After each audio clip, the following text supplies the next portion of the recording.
Ito po ang Virgen de la Regla National Shrine na nakatayo sa Lapu-Lapu City. Bukod sa Santo Niño de Cebu, isa din po itong umuusbong na debosyon dito sa Cebu through the centuries. Ito po pala ang harap ng simbahan.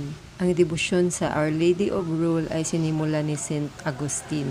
Ang obispo ng Hippo ay nagtungo sa Pilipinas noong 18th century nang bigyan ng kontrol ang mga misyonaryong Agustinian sa parokya ng Opon. Ngayon ay Lapu-Lapu City, Cebu. Record shows that Opon, first Paris Press Agustinian Priory na si Francisco Avalle ang nagpakilala ng Virgen de la Regla sa bayan noong 1735.